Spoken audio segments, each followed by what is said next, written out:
এই বাংলাদেশের সবগুলো চলছে? বলেন না। ভালো কাজের একটা আপনি দেখান যে এটা ভালো কাজ চলছে। আমি যে 500টা ভালো কাজ কোরআন শরীফ থেকে বের করতে পেরেছি, একটাও এই দেশে চলে না। তা আপনি কি শিখে আসলেন ওই ক্লাসে? আপনি যে উত্তম এই পৃথিবীতে শ্রেষ্ঠ কুনতুম খায়রা উম্মাতিন উখরিজাত লিন-নাস, আপনাকে বের করাই হয়েছে মানুষের কল্যাণের জন্য। তা কি কল্যাণ করবেন? ওই ভালো কাজগুলো, ন্যায় কাজগুলো যদি নাই জানেন, ওইটা জানার জন্যই তো কোরআনের কাছে আসতে হয়। আমি এবার একটা একটা করে যদি ভালো কাজের বর্ণনাও দিতে থাকি, ন্যায় কাজের, বলেন তো যে জেনা করা এটা ভালো কাজ না অন্যায় কাজ? আরো জোরে বলেন। এই অন্যায় কাজে কি নিষেধ করবেন না অনুরোধ করবেন? হ্যাঁ, বাংলাদেশে নিষেধ পর্যন্ত করা যাচ্ছে না। আজ যারা নারী সংস্কারের নাম নিয়ে, সমান অধিকারের নাম নিয়ে ঢাকার রাজপথে পিঠ পেট সব খুলে যে আমরা সমান অধিকার চাই, এই কথা যারা বলছে, বলেন এরা প্রত্যেকেই বেশ্যা কিনা? ওরা নিজেরা বলছে আমরা চেয়েছিলাম হিস্সা, হয়ে গেছি বেশ্যা। তা আপনি আসলেও বেশ্যা? আপনার চেহারার দিকে তাকিয়েই দেখেন। কি সমস্যা কি আপনার? পানি কেন? কি দেওয়া লাগবে না দেওয়া, আপনি নড়াচড়া করবেন না। ক্লাসে এরকম করেন মনে হয়? আপনার মাথা তো কিছু ঢুকবে না। এভাবে ক্লাস করা যায়? বলেন তো, যারা 1 থেকে মাস্টার্স পর্যন্ত ক্লাস করেন, এদিকে ওদিকে তাকান। কি বলছে ওটা আত্মস্থ করা লাগবে না? সারা জীবন খালি মারুফ মারুফ শুনেছেন, মারুফের বাংলা অর্থ জিজ্ঞাসা করলেও বলতে পারছেন না। কি ক্লাস করছেন আপনি? 500টা এরকম ন্যায় কাজ আছে কোরআনে, 500টা অন্যায় কাজ আছে, একটাও জানি না। খালি তা'মুরুনা বিল মারুফ তানহাউনা আনিল মুনকার শুনে যাচ্ছে, সে জন্মের পর থেকে আমল শুনছি। অথচ এটার সাথে পরিচিত হয়েছি কবে আমরা তাও জানি না। কিভাবে হয়েছি আমরা তাও জানি না। আজ আমরা যে শ্রেষ্ঠ জাতি পৃথিবীতে, কেন শ্রেষ্ঠ হলাম তাও জানি না। যার কারণে শ্রেষ্ঠ ওইটাই নেই, আপনি আন্দাজে দাবি করলে হবে? এই জন্য ন্যায় কাজ অন্যায় কাজ এটা আপনাকে এই মুহূর্ত থেকে জানা লাগবে। আমি নিজে আমার প্র্যাকটিক্যাল লাইফে দেখলাম। জেলে যাওয়ার আগে আমি 20 সালে গ্রামে একটা জেনা হয়েছিল। 2 জনই বিবাহিত এবং বিবাহিতা, তাদের সাক্ষী এবং প্রমাণও 4 জন ধরা পড়ে গেছে। কলমের মাথার ভেতরে যেমন মাথা দিলে যা অবস্থা, ঠিক ওই অবস্থায় তাদেরকে ধরে ফেলেছে। কয়জন? 4 জন সাক্ষী আছে পুরা। আমার কাছে এসে বলছে, হুজুর এই যে জেনা করেছে এরা, আপনি বিচার কি করবেন, একটা ফতোয়া দেন। আমি কি ফতোয়া বানাবো? বলেন বলেন। সূরা নূরের ভেতরে আছে, যদি বিবাহিতা এবং বিবাহিত কোন নারী পুরুষ জেনা করে, আর যদি সাক্ষ্য প্রমাণ হয়ে যায় 4 জন, কয়জন? তাহলে তার শাস্তি হচ্ছে মাটির ভেতরে বুক পর্যন্ত গেড়ে দিয়ে পাথর বা ইট দিয়ে মেরে ফেলতে হবে। এই বিচার, এই বিচার আমি বানিয়েছি। কার? আরো জোরে বলেন। এই বিচারের সাথে পরিচিত হয়েছি আমি কবে? ওই যে ক্লাসে। হয়তো ক্লাসের ওই কথাগুলো এরকম যারা আনমো না, এদিকে ওদিকে তাকাচ্ছেন, খালি পানির বোতল দিচ্ছেন, তারা তো 2 মিনিট পরে ভুলে যাবেন। তা আমি ভুলিনি, আমি যা পড়েছি ঠিক আমি ওইভাবেই মনে রেখেছি। আর এইগুলোর ক্লাসের জন্য 1 থেকে মাস্টার্স পর্যন্ত আমাদের যে ক্লাস, এই ক্লাসে আমি পাইনি। এগুলোর জন্য গবেষণা করা লাগে। এই যে 1000 বিশ্ববিদ্যালয়ের র্যাঙ্কিং এ বাংলাদেশের কোন বিশ্ববিদ্যালয় নেই। কেন নেই? কারণ ওই সমস্ত জায়গায় 99% গবেষণা হয়, 1% শিক্ষা হয়। আর আমাদের দেশে 1% গবেষণা হয়, 99% শিক্ষা দেয়। এই জন্য আমরা ওই পর্যন্ত যেতে পারি না। আদম নবীকে আল্লাহ কি গবেষণা দিয়েছেন দেখেন, যে তোমাকে শুধু না কিয়ামত পর্যন্ত তোমার সন্তান যারা তারা পিঠে ছিল, ওয়াইদ আখাযা রাব্বুকা মিন বানি আদামা মিন যুহুরিহিম যুররিয়াতাহুম, এটা সূরা আরাফের 172 নম্বর আয়াতের প্রথম অংশে আছে।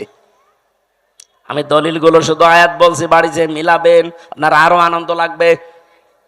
আজ যদি সত্যি আমরা ভালো কাজের আদেশের জায়গায় থাকতাম, আমি ওই দিন শুধু ফতোয়া পর্যন্ত দিয়েছিলাম, আদেশ দিতে পারিনি।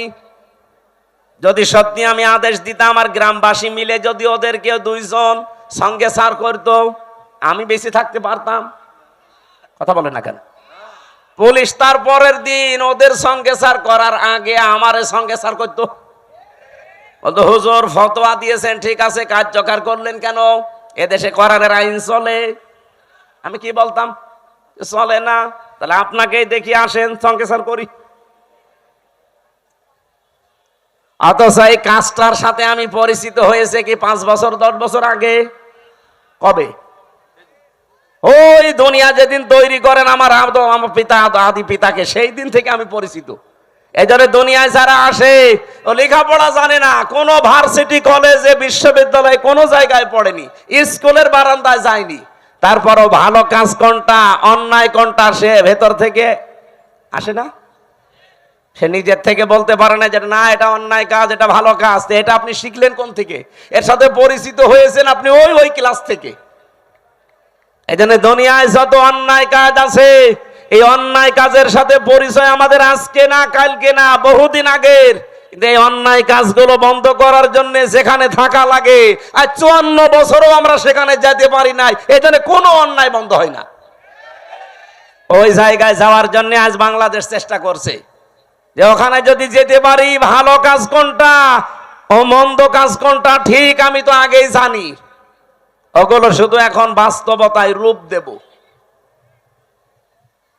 আমি বললাম যাদেরকে যে ভালো কাজে বাংলাদেশে আদেশ নেই, অনুরোধ আছে, একদল আবার বলবে হুজুর আপনি আমাদেরকে খোঁচা দিলেন। আপনাদের খোঁচা দিয়েছি? আপনি তো আদেশ করতে জীবনেও পারেন না, আপনি তো অনুরোধ করেন, চলো ভাই সলিমুদ্দিন নামাজ পড়তে যায়। এটা কি আদেশ না অনুরোধ? বলেন বলেন। ইসলামের কোন কাজ অনুরোধ আছে? নেই। সব কাজ ডু ইট, এটা কর, এইরকম আদেশ।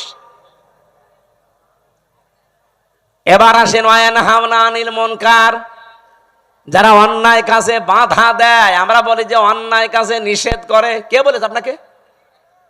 অন্যায় কাজে এখানে বাধা দেওয়ার নিষেধ করা এক জিনিস না।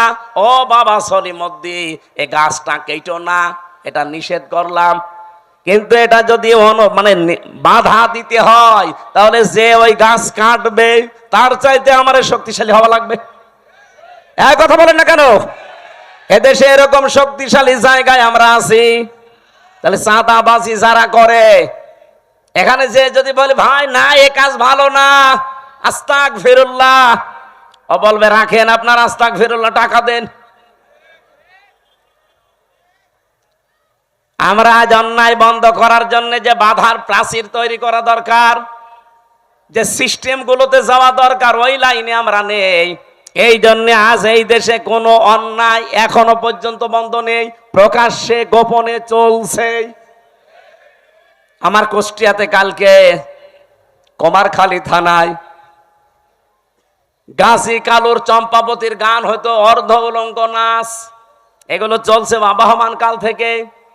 এবার বাংলাদেশ জামাত ইসলামী ইসলামী ছাত্র শিবির বলেছে না, আমাদের এই থানায় এই এরিয়ার ভেতরে এই গনার কাজ আমরা করতে দেব না। নিষেধ শুধু না, বাধার প্রাচীর তৈরি করেছে, প্রতিবন্ধকতা সৃষ্টি করেছে। এখন এদের চাইতে যারা আরেকটু উপরে আছে বসে কি এই 2 দল লেগে গেছে। কালকে হাসপাতালে দেখেন কত মানুষ ভর্তি। আমার তো মনে হচ্ছে এখনো পর্যন্ত দেশে কেউ হাবিল কেউ কাবিল কাজ করছে। এ রাজশাহীতে নদী নেই, কি নাম কি? পদ্মা। পদ্মায় যে স্রোত চলে, আমি আর আবুল কালাম আজাদ সাহেব যদি বলি এই স্রোত বন্ধ হয়ে যা, সূরা ফাতিহা পড়ে ফু দিয়ে দিলাম, হবে? আবুল কালাম আজাদ আর আমির হামজান আমাদের বাবারা আসলেও হবে না। কাবা শরীফের ইমাম এনে কাজ করেন, তাও হবে না। এই স্রোত বন্ধ করার জন্য প্রাচীর দেওয়া লাগবে, বাঁধ দেওয়া লাগবে, প্রতিবন্ধকতা সৃষ্টি করা লাগবে। এটা বুঝেছেন? এটা বুঝেছেন? 500 অন্যায় কাজ চলছে এই দেশে এখনো পর্যন্ত। একটাও বন্ধ করার জন্য সে বাধা প্রাচীর নেই, বাঁধ নেই। এমনকি আমরা যে এখানে শক্তিশালী হয়ে দাঁড়াবো সেই পর্যায়ে এখনো যেতে পারিনি। আমরা উত্তম হলাম কি দিয়ে? এই দুইটা করার পরে তুমিনুনা বিল্লাহ, যারা আল্লাহর উপরে ঈমান আনে, এগুলোর 3 নাম্বারে আমরা ওইটা নিয়ে বসে আছি। আল্লাহ তুমি একজন আছো, তা আল্লাহ একজন আছো এ কথা তো আবু জেহেলও বলতো। কি আপনি কি মনে করেন যে আবু জেহেল কোনদিন বলে না যে আল্লাহ একজন আছে? না, ও প্রতিদিন বলতো। কাবা শরীফে বদরের ময়দানে যাওয়ার আগে কাবার গিলাফ ধরে বলছে, আল্লাহ তুমি একজন আছো আমি জানি। আজকে মোহাম্মদের বিরুদ্ধে অস্ত্র নিয়ে যাচ্ছি যুদ্ধ করার জন্য বদরের ময়দানে, সত্যের পক্ষে যে আছে তাকে তুমি বিজয় দিও। ওর দোয়াও কবুল হয়ে গেছে, কারণ ও তো সত্যের পক্ষে ছিল। বলেন বলেন। তা আপনি যদি মনে করেন এই প্রথম দুইটা তা'মুরুনা বিল মারুফ নেই, তানহাউনা আনিল মুনকার নেই, তুমিনুনা বিল্লাহ করে বসে আছেন, তো প্রথম দুইটা মানা লাগবে না? আমরা যে শ্রেষ্ঠ, এই শ্রেষ্ঠত্বের কারণ এইগুলো।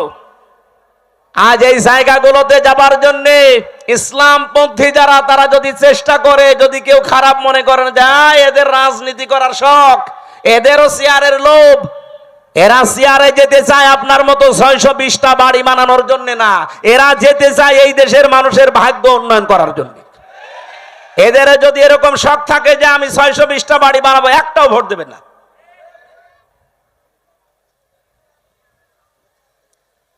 কোন কারণে আমার এই ঝামেলাপূর্ণ রাস্তায় আসার দরকার? আমার কোনো দরকার ছিল না। আমি আমার নিজেরটা বলছি, কালাম ভাই তার নিজেরটা বলুক। সারা জীবন ছাত্র ছাত্রী পড়িয়েছে, অধ্যাপক ছিল, জীবনের শেষ বয়সে এসেছে পেনশন পাবে, 25, 30, 40, 50 লাখ টাকা পাবে। যা জীবন আর বাকি আছে আরামে খেয়ে চলে যেতে বাধ্য। কোন কারণে এই রক্ত পিচ্ছিল পথে এই মানুষের ঝামেলাপূর্ণ জায়গায় আসা লাগবে বলেন? আল্লাহ আমার যা দিয়েছে, আমার বাবার যা আছে, আমি মরণ পর্যন্ত যদি আরামে থাকতে চাই কোনো অসুবিধা নেই। কোন কারণে আমার এই রক্ত পিচ্ছিল পথে মানুষের এই গালি গালাজ, অপমান, অপদস্থের পথে আসা লাগবে? আমি দেখতে পাচ্ছি এই রাস্তাগুলোই না আসলে যারা আছে এরা একটাও এই রাস্তা ঠিক রাখবে না, রাস্তাও খেয়ে ফেলবে। এ কারণে আমাদের আশা লাগছে। আর এইটাকে এখন কেউ বলছে যে না এরা রাজনীতি করছে, এটা ধর্ম ব্যবসা করছে। আমারটা যদি ধর্ম ব্যবসা হয়, আপনারটা কি বলেন? আমার এটা যদি ধর্ম ব্যবসা হয়, আপনারটা কি আপনি বলেন? আপনি তো 5 বছর পরে ঠিকই মমতাজের মতো হয়ে যাবেন, 5 বছর পরে ঠিকই আপনি সালমান এফ রহমানের মতো হয়ে যাবেন। কিন্তু 5 বছর পরে আমি সালমান এফ রহমান না, আমার মনে হয় যা আছে এর চাইতে আরো 3 ভাগের 2 ভাগ চলে যাবে। সত্য কথা এইটাই, আপনার কাছে খারাপ লাগলেও বাস্তবতা এটাই, কারণ প্রমাণ হয়ে গেছে। মাওলানা মতিউর রহমান নিজামী আর আলে আহসান মুজাহিদ রহমতুল্লাহ আলাইহি জীবনে তারা প্রমাণ করে দেখিয়েছে যে ইসলামের উপরে টিকে থাকলে অবস্থা এই হয়। তারা যদি লাইনে না এসে নিজেরা শুধু মসজিদের ইমামতি করে চলে যেত, জীবন কাটিয়ে চলে যেতে পারতো। কি দেখিয়েছে আপনি দেখেছেন, তামাম দুনিয়া অবাক হয়ে আছে আজ পর্যন্ত। এই বাংলাদেশে দৃষ্টান্ত এই 54 বছরে কেউ দেখাতে পারে নাই যে মন্ত্রীর দায়িত্ব পালন করে আবার 36 টাকা ফেরত দেয়। আপনি বলেন তো কে আছে দেখান, আমি সেখানে যাব। আর আজ শাহীবাসী যেহেতু হযরত ইব্রাহিম আদম আলাইহিস সালাম তার সন্তানের কাহিনী আমাদেরকে আল্লাহ শোনাতে বলেছিলেন, আজ হাবিলের মতো কিছু মানুষ আমরা তৈরি হয়েছি। নিজেদের জীবনে পরিষ্কার পরিচ্ছন্ন করে, কর্মজীবন পরিষ্কার পরিচ্ছন্ন রেখে আজ আমরা মানুষের আস্থা ভাজন অলরেডি হয়ে গেছি। কিন্তু কাবিল যেটা, ও নিজেকে নিজে সংশোধন না করে, ওরটা কেন কবুল হয়নি ওগুলো আবিষ্কার না করে আমারটা হয়েছে, ও আমাকেই মেরে ফেলতে চায়। এরকম কাবিল দেশে নেই? এক কথা বলেন নেই? আমরা এখন হাবিলের ভূমিকায় থাকতে চাই। ওই দিন হাবিল বলেছিল, ক্বালা ইন্নামা ইয়াতাকাব্বালুল্লাহু মিনাল মুত্তাকিন।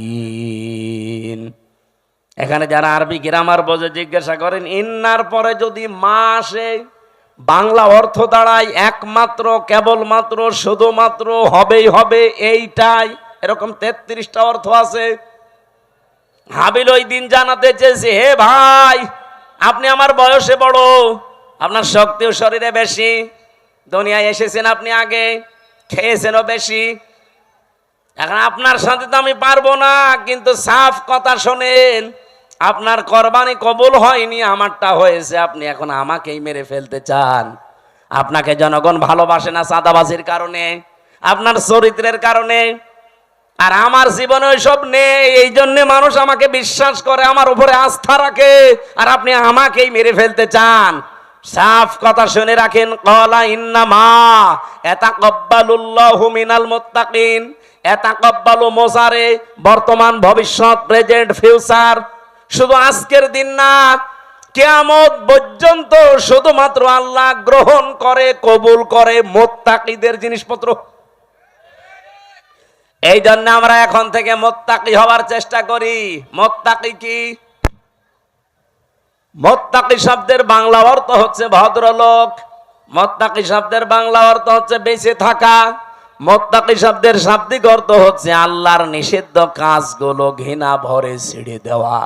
মুত্তাকি শব্দের বাংলা অর্থ হচ্ছে যোগ্য হওয়া, নিজেকে যোগ্যতাপূর্ণ তৈরি করা। আপনি মুত্তাকির যতগুলো অর্থ বললাম, কোন অর্থে আপনি নিজে আছেন বলেন? আল্লাহর নিষিদ্ধ কাজ ঘৃণা করে ছেড়ে দিতে পারেন? পারেন? পারেন না।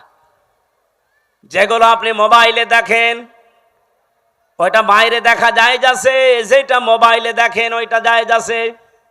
বাইরে যেই দৃশ্য দেখা যায় ওই দৃশ্য মোবাইলে দেখা যায়, বাইরে যেই দৃশ্য দেখা যায় নেই ওইটা মোবাইলে দেখা যায় নেই। এখানে আমার মনে হয় এমন অনেক মানুষ এমন আছে, এমন এমন দৃশ্য মোবাইলে রেখে দিয়েছে, এমন এমন ভিডিও আছে, নিজে দেখলে আনন্দ লাগে, ভালো লাগে, সুখ পায়, শান্তি পায়, কিন্তু অন্য কেউ দেখলেই লজ্জা পায়। এরকম ভিডিও আছে, কার কার হাত তোলেন তো? আলহামদুলিল্লাহ। না, ভালো, আলহামদুলিল্লাহ। এলাকায় মুত্তাকি তাহলে অনেক আছে, বোঝা যাচ্ছে। এক্ষুনি আমি চেক করবো জিহাদরে দিয়ে, যাও তো একটা একটা করে মোবাইল চেক করে দেখো, এমন এমন ভিডিও যদি থাকে যেটা নিজে দেখলে আনন্দ পায়, অন্য দেখলেই লজ্জা পায়। যারা ঠিক বললো যে একটা একটু ওঠেন তো দেখি আল্লাহর ওলি, যাওয়ার আগে ডিলিট করে দেবেন। মুত্তাকি হওয়া ছাড়া কিছুই কবুল হবে না জীবনে। আদম নবীর সন্তান হাবিল এইটা জানিয়েছিল তার ভাইকে। এজন্য আজ যারা কাবিলের ভূমিকায় আছেন, জোর করে, জবরদস্তি করে, উল্টা পাল্টা করে, শক্তি দেখিয়ে, সন্ত্রাসী কায়দায়, আবার অনেকে চেষ্টা চালাচ্ছে যে যাব। কোথায় যাবেন? যাবেন কি করে? আপনি আপনি মুত্তাকি হন নাই তো আপনাকে জনগণ গ্রহণ করবে না, আল্লাহ তো গ্রহণ করবেই না। এই জন্য জাল মাল দিয়ে চেষ্টা করে যাচ্ছি যে আমরা মুত্তাকি হব। আমাদের পূর্বপুরুষরাও মুত্তাকি ছিল। এই কথা বলেন না কেন?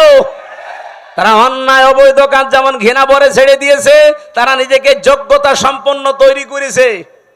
অনেকে বলে হুজুররা কিছু চালাতে পারবে না, চালাতে পারে নাই। কৃষি মন্ত্রণালয়, শিল্প মন্ত্রণালয় নিখুঁত ভাবে চালিয়েছে, আর এমন নিখুঁত ভাবে চালিয়ে দেখিয়েছে, বাংলাদেশে ইতিহাস হয়ে আছে শিল্প মন্ত্রণালয়টা, আজ পর্যন্ত কেউ রেকর্ড ভাঙতে পারে নাই। মাওলানা মতিয়ার রহমান নিজামী রহমতুল্লাহ আলাইহি যখন শিল্পমন্ত্রী ছিলেন, আমি নিজে ওই সময় দর্শনা মাদ্রাসায় পড়ি চুয়াডাঙ্গায়।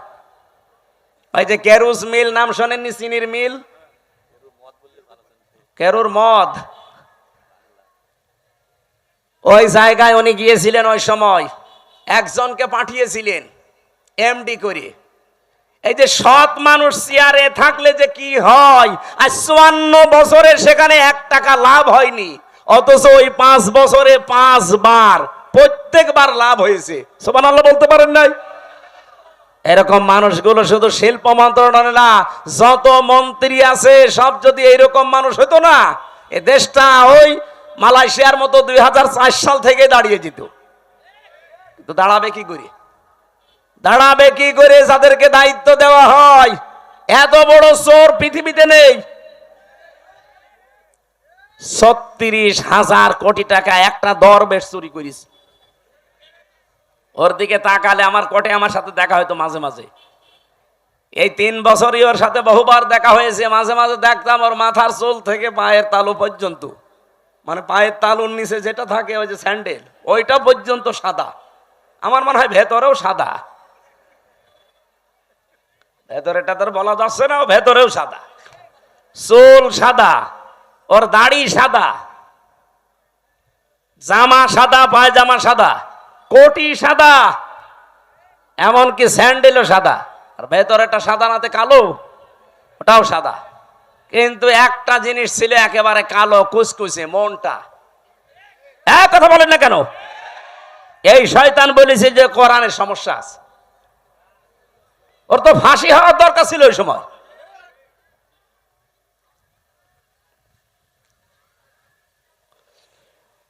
আমি তো বাস্তব কথা শোনাতে চাচ্ছি।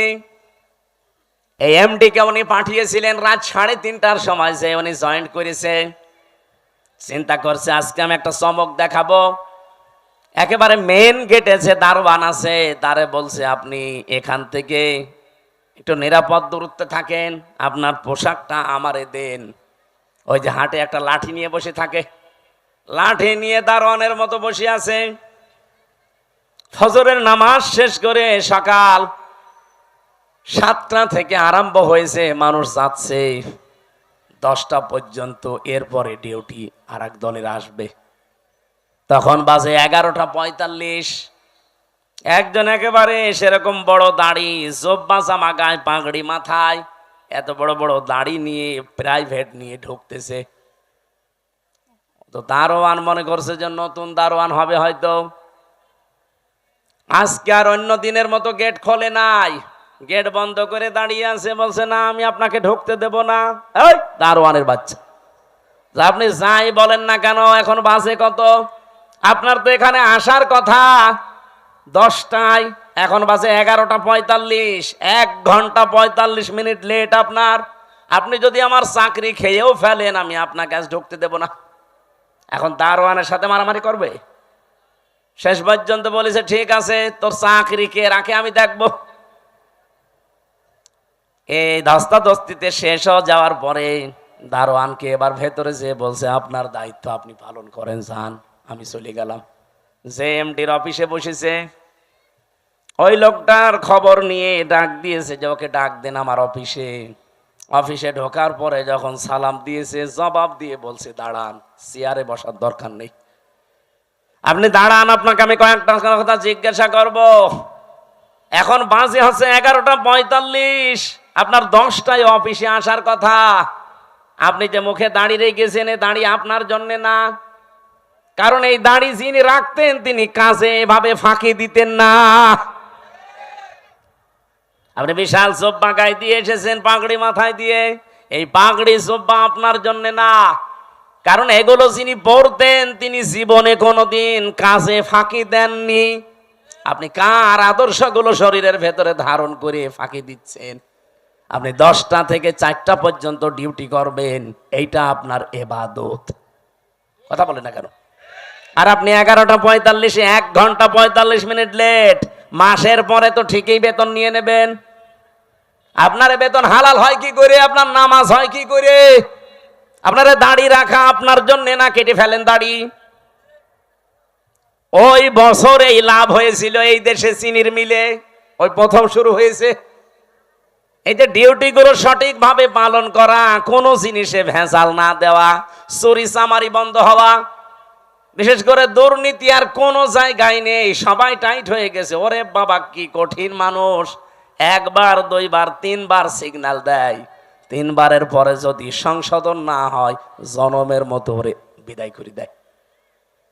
একবারে ভয় দেখিয়েছে, সারা দেশে যত চিনির মিল সব টাইট হয়ে গেছে। কারণ ওনার উপরে যে আছে, যিনি পাঠিয়েছেন তিনি তো সাধারণ মানুষ না, মাওলানা নিজামী সরাসরি পাঠিয়েছে ওনারে। বলেন তো যে এই বাংলাদেশে যে ইতিহাস তৈরি করে গেল, এখন যদি আবার ওই রকম আমরা তৈরি করে দিতে পারি, আল্লাহর কসম আমি দিয়ে বলতে পারি বাংলাদেশ ও মালয়েশিয়া সিঙ্গাপুরের মতো দাঁড়িয়ে যাবে। মালয়েশিয়া দাঁড়িয়েছে 2004 সালের পর থেকে, সিঙ্গাপুরও দাঁড়িয়েছে 2004 সালের পর থেকে। আমি ঘুরে আসলাম কয়েকদিন আগে। এ বাংলাদেশের চাইতে কত ছোট সিঙ্গাপুর জানেন?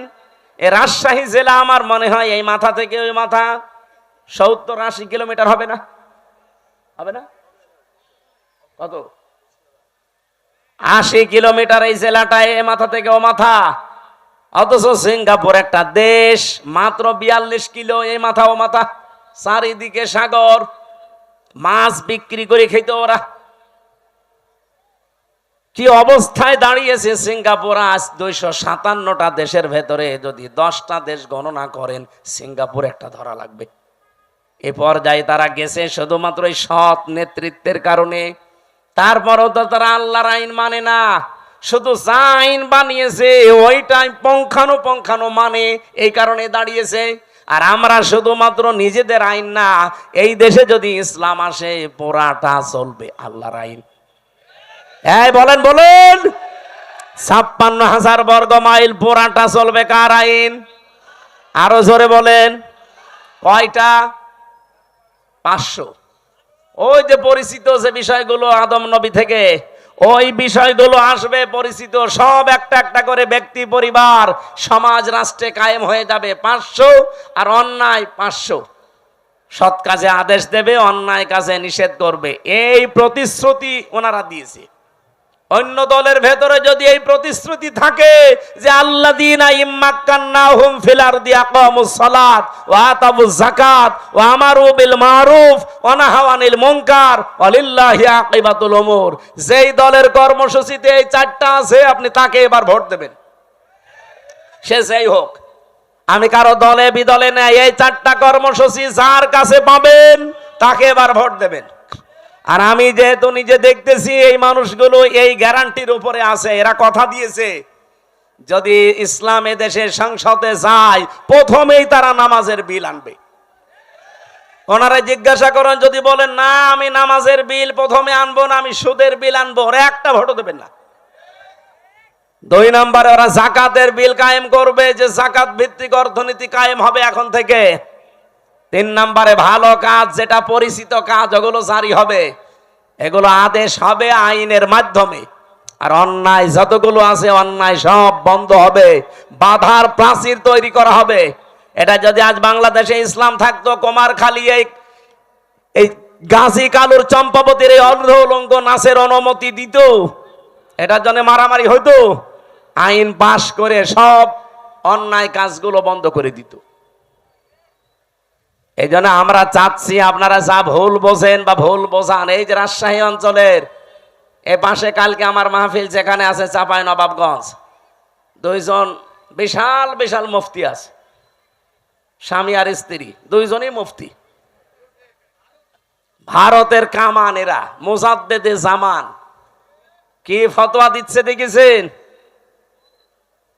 এরা কোনদিন 24-এর কথা বলে না, এরা শুধু কথা বললে 71, 47, 52 কথা বলছে না কেন? আরো কিছু তৈরি হয়েছে তাদের মুরিদ, এই পাবনার একটা হাবিব ঘোষণা দিয়েছে এই পাবনা জেলার আটঘরিয়ায় জামাত ইসলামের কোন মানুষ আজানও দিতে পারবে না, নামাজও পড়াতে পারবে না। আপনি ঘোষণা দিয়েই শেষ করে দিলে হবে? আপনি নিজে নামাজ পড়াতে পারবেন? আজকে একজনের নামাজ দেখলাম, কি সোরা পড়ছে গো, জিবরাইল নতুন নাজিল করছে, আলাম তারা কাইফা ফালা রব্বুকা বিয়াস। তাও তো আমি ভালো করে পড়ছি, এটা শোনান তো। কি তেলাওয়াত, আমার মনে হয় দাঁত মুখ ভেঙে যাবে। এই কথা যে বলতে পারে আমার মনে হয় তারে এখন থেকে ইমামতির জায়গায় দাঁড় করিয়ে দেওয়া লাগবে। আর ওই যে আর এক চাপাবাজ যেটা ডিম খাচ্ছে, আচ্ছা আমার বুখারী শরীফ, কোরআন শরীফ সব পড়া শেষ, হ্যাঁ পুরাটা চাপাবাজি। এই বহু চাপাবাজ এই দেশে এখনো আছে গোপনে, আর প্রকাশ্যে অনেকে 24-এর কথা বলে না, কথা বললেই 71, কথা বললেই 52, কথা বললেই 47। আরে ভাই 71, 52, 47 আমরা কেউ ছিলাম না, আমরা ছিলাম 24-এ। এই যে মে মাস চলছে, আজকে 22 তারিখ, এই সামনে মাসের 10 তারিখে জুন মাসের এই দেশে জুলাই ঘোষণাপত্র অলরেডি প্রকাশ করা হবে। যখন এই ঘোষণাপত্র আসবে তখন অটোমেটিক ভাবে বাংলাদেশের সংবিধান বাতিল হয়ে যাবে। আর এই সংবিধান অনুযায়ী এখন যে চুপ্পু মিয়া আছে রাষ্ট্রপতিও অটোমেটিক বাতিল হয়ে যাবে। এক কথা বলেন না কেন? কারণ এই দেশ চলবে এখন 24-এর চেতনায়। কথা বলেন ঠিক কিনা? কোনো বৈষম্য থাকবে না দেশে, আর বৈষম্য যতদিন আছে ততদিন নির্বাচনও হবে না। তাহলে নির্বাচন দিলে 2732 জন মানুষ মরে গেল, ওদের কি জীবনের দাম নেই? তো ওদের জীবনের দাম দেন, তারপরে আপনি 72, 71, 73-এর কথা নিয়ে আসেন। আমরা 71-কে সম্মান করি, 52-কে সম্মান করি, 47-কে সম্মান করি, কিন্তু না, সবচাইতে বড় সম্মানের জায়গা এখন আমি যেহেতু দেখেছি নিজে 24। কথা বলেন না কেন? এই দেশ চলবে এখন 24-এর চেতনায়। কোন চাপাবাজের চাপাবাজি এ দেশে আর চলবে? যদি এরকম চাপাবাজি করে মমতাজের মতো সেও ডিম খাবে। তাও কি ভালো ডিম? পচা ডিম। যে ডিম খেয়েছে মহিলা আজকে মানিকগঞ্জে, ও জীবনে মনে হয় আর কোর্টে হাজিরা দিতে আসবে না।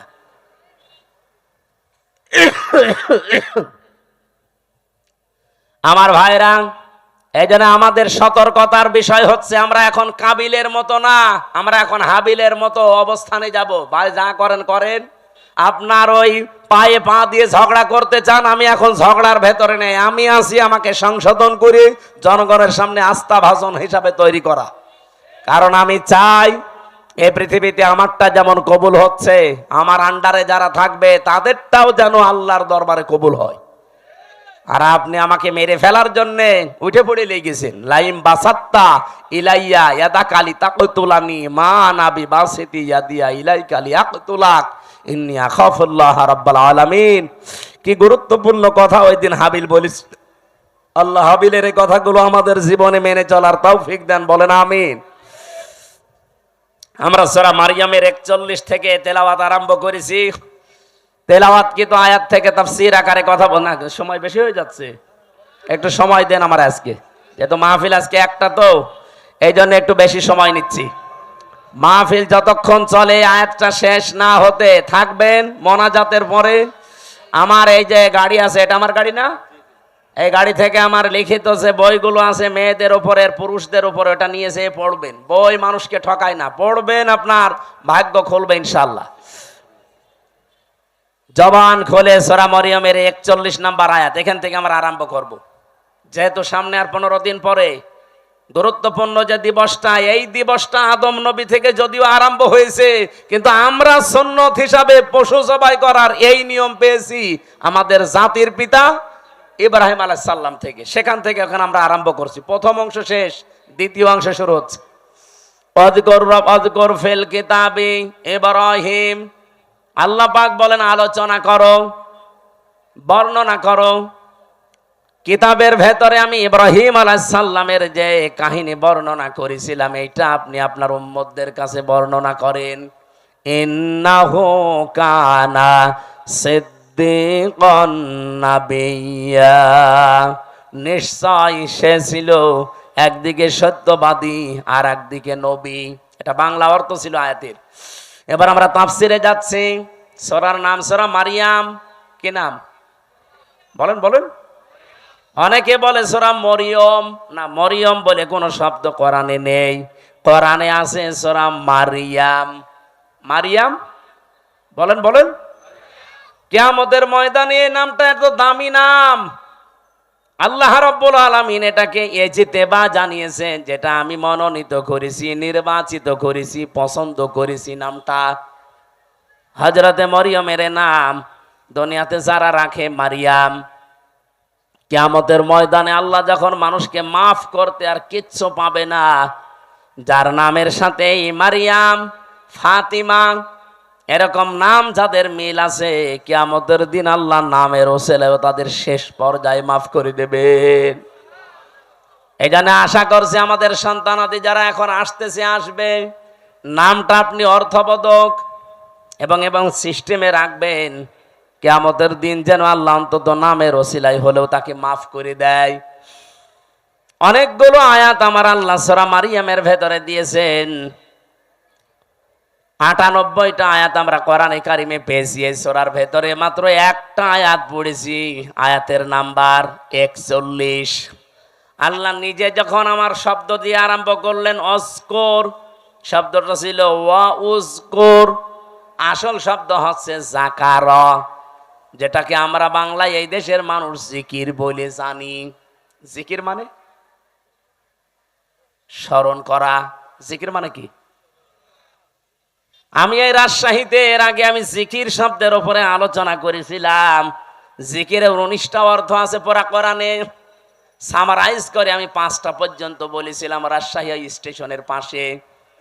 জিকির মানে স্মরণ করা, জিকির মানে কোরআন, জিকির মানে উপদেশ, জিকির মানে আল্লাহর আইন, জিকির মানে নামাজ বা সালাত।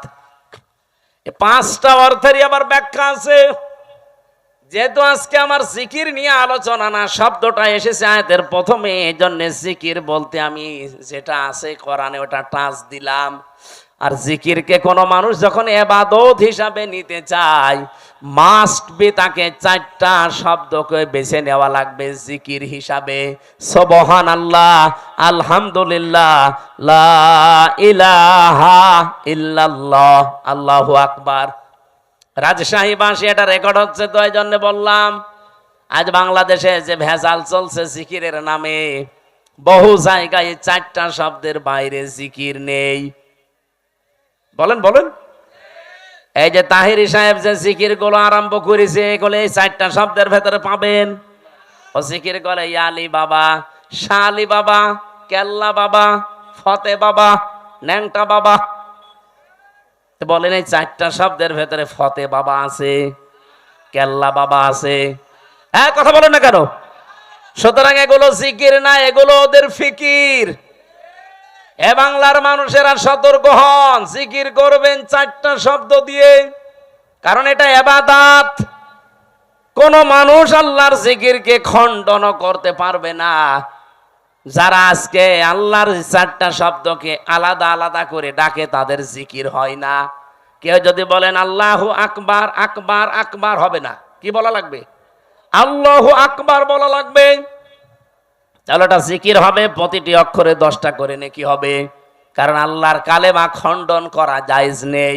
অতাম্মাত কালিমাতু রাব্বিকা সিদকাও ওয়া আদলা লা মুবাদদিলা লিকালিমাতিহি ওয়া হুয়াস সামিউল আলিম। বলেন আল্লাহু আকবার। এখানে 3টা বিষয় লেখা আছে আয়াতের ভেতরে। আল্লাহ বলেন আমার কোরআন পরিপূর্ণ সত্য কথা দিয়ে। 2 নম্বরে আমার কোরআন ইনসাফ দিয়ে পরিপূর্ণ। 3 নম্বরে আমার কোরআনের কোনো কথা রদ বদল নেই, পরিবর্তন নেই। আযারুল্লাযীনা ইউলহিদুনা ফি আসমাই, এটা পাবেন সূরা আরাফ 9 নম্বর পারা 13 নম্বর পৃষ্ঠার 5 নম্বর লাইনের 180 নম্বর আয়াতের মাঝের অংশে আছে। যত তাফসিরে দেখবেন এইটাই লেখা পাবেন। আল্লাহ বলেন আমার নামকে তোমরা এলহাদ করবা না। এলহাদ মানে বলেন বলেন। এলহাদ মানে পাল্টিয়ে ফেলা, এলহাদ মানে পরিবর্তন করা, উলট পালট করে ডাকা। বাংলার মানুষেরা আল্লাহ যেহেতু এলহাদ করলে নিষেধ করেছেন, সুতরাং আজকে থেকে আমরা আর শুধু আকবার আকবার না, আল্লাহু আকবার জিকির করব। শুধু সুবহান সুবহান না, সুবহান আল্লাহ জিকির করব। শুধু আলহামদ আলহামদ না, আলহামদুলিল্লাহ বলবো। শুধু লাইলা লাইলা না, লা ইলাহা ইল্লাল্লাহ বলবো। এর বাইরে যদি কেউ জিকিরের কোন শব্দ আবিষ্কার করেন, দলিল দেওয়া লাগবে। এই কথা বলছেন না কেন? বলেন বলেন। হ্যাঁ, আপনি সব সময় মুখে জারি রাখতে পারেন একটা শব্দ, সেটা হচ্ছে আস্তাগফিরুল্লাহ। আস্তাগফিরুল্লাহ সব সময় মুখে জারি রাখবেন। শুধু টয়লেটে আর স্বামী স্ত্রীর ব্যবহারের সময়, এই দুইটা সময় বাদ দিয়ে সব সময় মুখে জারি রাখতে পারেন কি আস্তাগফিরুল্লাহ। বলেন আস্তাগফিরুল্লাহ, আস্তাগফিরুল্লাহ। মনে যখনই আপনার আনমনা হয়ে যাবে এই শব্দটা মুখে জারি রেখে দেবেন। বিশ্বনবী বলেন এটা যার জীবনে যত বেশি থাকবে আমার আল্লাহ জান্নাতে তার নিয়ামত তত বেশি বৃদ্ধি করে দেবে। জান্নাতের খাজানা বলা হয় একটা শব্দকে, নাম হচ্ছে লা হাওলা ওয়ালা কুওয়াতা ইল্লা বিল্লাহ। এটাও পড়বেন, লা হাওলা ওয়ালা কুওয়াতা ইল্লা বিল্লাহ। যেটা আজকে আমার জিকিরের আলোচনা না, আমি টাচ দিলাম শুধু প্রথম শব্দের অযকুর ফিল কিতাবি। আল্লাহ পাক বলেন আলোচনা করো, বর্ণনা করো হে নবী কিতাবের মধ্যে। কিসের মধ্যে? কিতাব কাকে বলা হয়? এই পৃথিবীতে যত কিছু আপনি দেখতে পান, লাইব্রেরিতে যান, প্রত্যেকটা হচ্ছে কিতাবের ব্যাখ্যা। আল্লাহর ভাষায় এই দুনিয়াতে এখন একটাই কিতাব আছে, অথেন্টিক কিতাব, তার নাম কোরআন। তার নাম কি? এই জন্য আপনি এখানে দেখেন কিতাবের আগে আলিফ লাম দেওয়া আছে, অযকুর ফিল কিতাবি। নির্দিষ্ট করে আল্লাহ জানিয়েছেন কিতাব একটাই। তাছাড়া দুনিয়াতে যত কিছু আছে ওগুলো কিতাবের ব্যাখ্যা। এই জন্য আপনাকে কেউ যদি বলে আমি ইসলাম জানতে চাই, কোন কিতাব পড়লে আমি ইসলাম জানতে পারবো, আপনাকে কোরআন দেওয়া লাগবে। আপনি যদি বলেন না এই যে রবীন্দ্রনাথ ঠাকুরের কবিতা দিলাম, পাবে ইসলাম? পৃথিবীতে যত তাফসীর লেখা আছে, যত হাদিসের গ্রন্থ লেখা আছে, যত কিছু আছে সব হচ্ছে আল্লাহর এই কিতাবের ব্যাখ্যা। আপনি সূরা তাফসীরে ইতকানের ভেতরে দেখবেন এই কিতাবের নাম আমার আল্লাহ নিজে নামকরণ করেছেন 55টা। কোরআনের নাম কয়টা? বলেন বলেন। কোরআনের প্রথম নাম হচ্ছে আল কোরআন, 2 নাম্বার নাম হচ্ছে আল ফুরকান, 3 নাম্বার নাম হচ্ছে আল কিতাব, 4 নাম্বার নাম হচ্ছে আজ জিকির, 5 নাম্বার নাম হচ্ছে আত তানজিল। বলেন আল্লাহু আকবার। এজন্য কিতাবে একটাই। এই কিতাবের কাছে কেউ যদি না আসে কোনদিন সে হেদায়েতের রাস্তা পাবে না। আহ্বান জানাচ্ছি যারা সেখানে আছেন, ফাইনা তাযাহাবুন ইন হুয়া ইল্লা যিকরুল লিল আলামিন। কোথায় যান? ফিরে আসেন। এ কোরআন কারীম এই পৃথিবীর মানবতার জন্য মহান আল্লাহর পক্ষ থেকে একটা উপদেশ। বলেন সুবহানাল্লাহ। আমি কিতাবের আরো ব্যাখ্যা করতে পারতাম, ওদিকে আর যেতে চাই না। আল্লাহ বলেন আলোচনা করেন, বর্ণনা করেন এই কিতাবের ভেতরে। এই কিতাব মানে কোরআন শরীফের ভেতরে আল্লাহ যে বর্ণনা দিলেন, যার নাম এখানে প্রায় 27 জন নবীর নাম আমরা পেয়েছি, 25 জন আর 2 জন ইনডাইরেক্ট, সব মিলে 27 জন। এই 25 থেকে 27 জন নবীর ভেতরে অন্যতম 4 জন নবী, তার ভেতরে 1 নম্বরে হযরত ইব্রাহিম আলাইহিস সালাম। ইহুদিরা আজ যাকে ডাকে আব্রাহাম বলে, না ওনার নাম ইব্রাহিম বা ইব্রাহাম, এতটুকু বলা যায়, আব্রাহাম বলা যাবে না, তাহলে অর্থ পাল্টিয়ে যাবে। ওরা গণতন্ত্রের জনক যাকে বলে, এই যে আব্রাহাম, ইব্রাহিম নবীর নামটা আজ ইহুদিরা পাল্টিয়ে ডাকে আব্রাহাম বলে। এখানে 7টা কিরাত আমি পেয়েছি। এই 7 কিরাতের 2টা কিরাত আমি তেলাওয়াতের সময় করেছিলাম, শুনেছেন না? আযকুর ফিল কিতাবি ইব্রাহিম, আযকুর ফিল কিতাবি ইব্রাহিম। বলেন আল্লাহু আকবার। এটা তো আর ওইরকম মক্তবের ক্লাস চলছে না যে আপনাকে আমি কিরাতের উপরে ট্রেনিং দেব। রব্বুল আলামিন বলেন আমার ইব্রাহিমের কথা আমি এই কোরআনে আলোচনা করেছি, হে নবী কেন জানেন?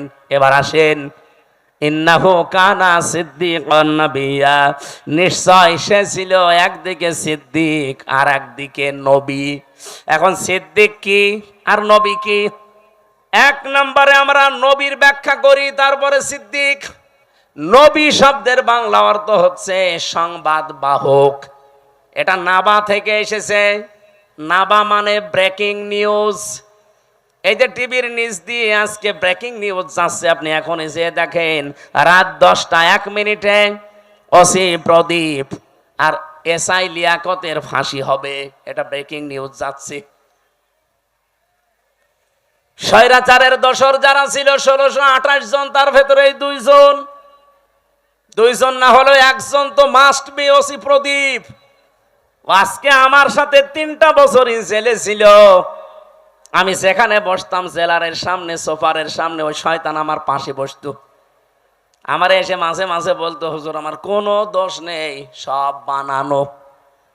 অথচ 204 জন মানুষকে ক্রস ফায়ারের নাটক করে হত্যা করেছে। সবচাইতে বেশি মানুষ ওই টেকনাফে, উখিয়া টেকনাফ ওই এলাকায় মানুষ হত্যা করার জন্য লাইসেন্স নিয়েছিল ওই স্বৈরাচারের কাছ থেকে, মাদকের নাম করে। ওই এলাকায় যেহেতু সবচাইতে বেশি একামতে দিনের মানুষ, কক্সবাজার চট্টগ্রামে এমনিতেই একামতে দিনের মানুষ বেশি। ওই কয়েক বছরের ভেতরে সবচাইতে বেশি মানুষ হত্যা করেছে শিবিরের। 204 জন মানুষ মেরেছে। এই ব্রেকিং নিউজটা আজকে যাচ্ছে। এখন ব্রেকিং নিউজ লিখতে কি লাগে? আপনি দেখেন ইংরেজি শব্দ যেহেতু নিউজ, নো কি NEWS লাগে না? আপনি একটা একটা করে শব্দের সাথে অর্থ মিলান। এন দিয়ে যদি ধরেন ইস্ট, ই দিয়ে নর্থ, নাই এন দিয়ে নর্থ, ই দিয়ে যদি ইস্ট ধরেন, ডাব্লু দিয়ে ওয়েস্ট, আর এস দিয়ে সাউথ, তাহলে পৃথিবীর 4 কোণা হয়ে যাচ্ছে। তামাম পৃথিবীতে যত সংবাদ পৌঁছানো লাগবে সব আমার আল্লাহ নবীদেরকে দিয়ে পৌঁছিয়েছিলেন। বলেন সুবহানাল্লাহ। সব চাইতে বড় সংবাদ হচ্ছে, এরপরে একটা একটা করে সংবাদগুলো তিনি পরিবেশন করবেন তার পরিবার থেকে শুরু করে। 2 নম্বরে তিনি সিদ্দিক ছিলেন। সিদ্দিক কি? সত্য কথা বললেই সিদ্দিক হয় না মানুষ। সত্যকে সত্য বলে জানার পরে যারা দ্বিধাহীন চিত্তে প্রশ্ন ছাড়া গ্রহণ করে নিতে পারে তার নাম সিদ্দিক। হযরতে আবু বকর পর্যন্ত তিনি ছিলেন, কিন্তু জানি যখন মেরাজের এই কাহিনীকে সত্যকে সত্য জানার পরে কোন প্রশ্ন ছাড়া দ্বিধাহীন চিত্তে মেনে নিয়েছিলেন, বিশ্বাস করেছিলেন, বিশ্বনবী ওই দিন তাকে বলেছিলেন, তুমি আবু বকর শুধু না, আজকে থেকে আবু বকর সিদ্দিক। তাহলে আজ বাংলাদেশে আমরা যদি কেউ সিদ্দিক হতে চাই, কিয়ামতের দিন যেহেতু 4 প্রকার মানুষকে আল্লাহ পুরস্কার দেবে, মিনান নাবিয়্যিনা ওয়াস-সিদ্দীকিনা ওয়াশ-শুহাদা ওয়াস-সালিহিন, এই 4 প্রকারের ভেতরে 2 নম্বরে সিদ্দিক। তাহলে সত্যকে সত্য জানার পর কোন চিন্তা ভাবনা আর করা যাবে না। দ্বিধাহীন চিত্তে প্রশ্ন ছাড়া, পিছুটান ছাড়া যারা মেনে নিয়ে জীবন চালাতে পারবে, কিয়ামতের দিন তারা সিদ্দিকের কাতারে উঠবে।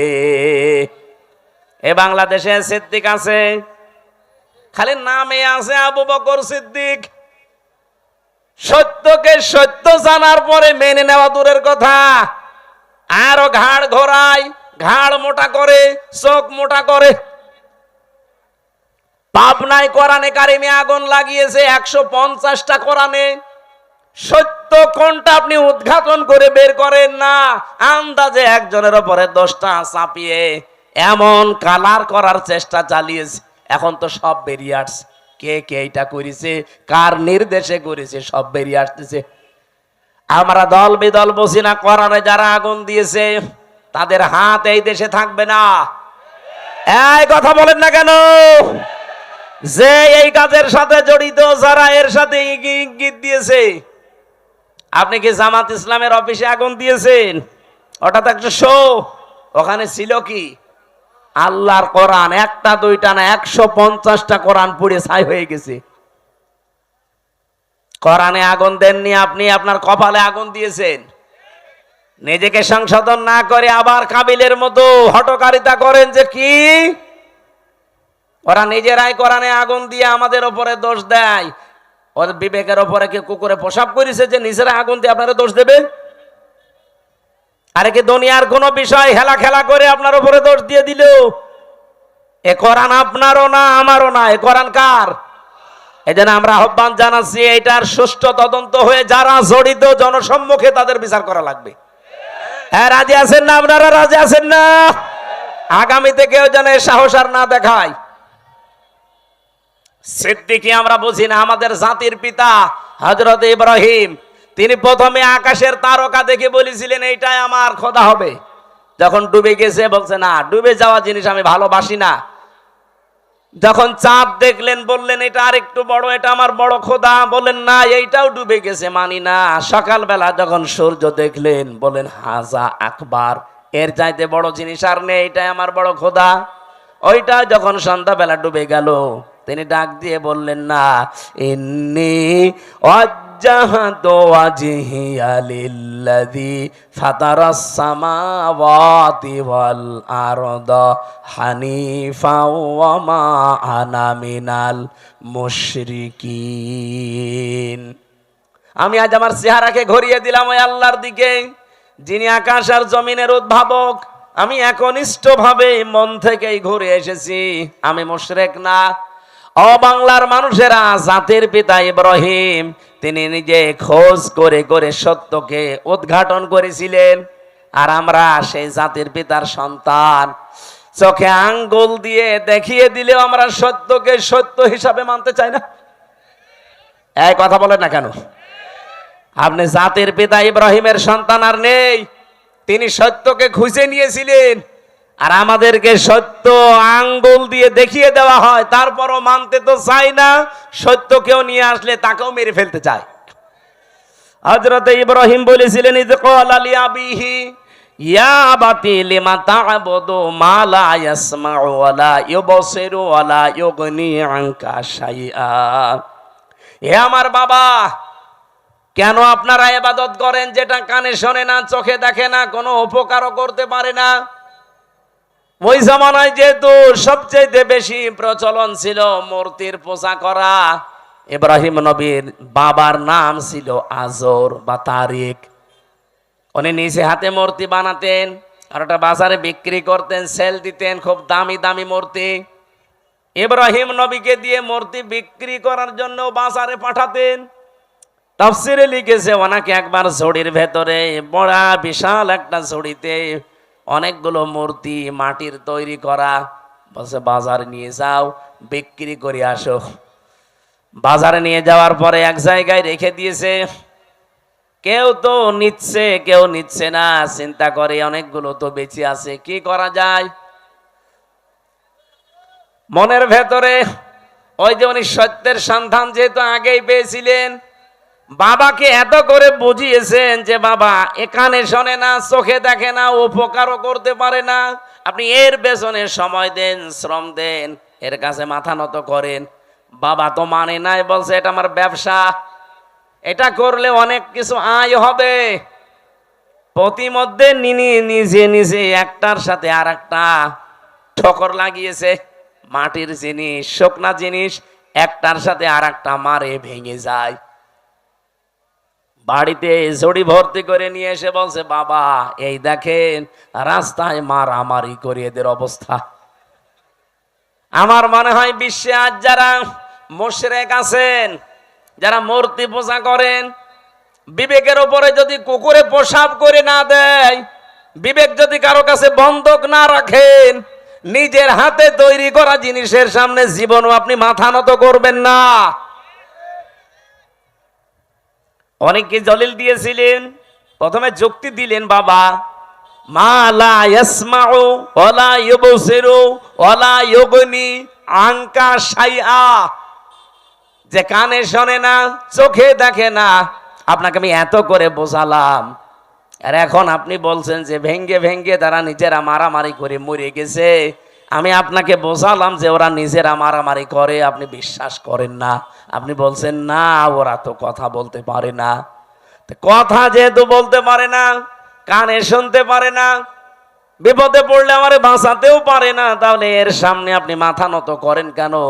বাবা তখন লাজবাব হয়ে গেছে। হযরত ইব্রাহিম দেখলেন আমার বাবা যখন অন্তত এখন আর জবাব দিতে পারে না, তখন তিনি বলেছিলেন, ইয়া আবাতি ইন্নী ক্বাদ জাআনি মিনাল ইলমি মা লাম ইয়াতিকা ফাত্তাবি'নি আহদিকা সিরাতান সাবিয়্যা।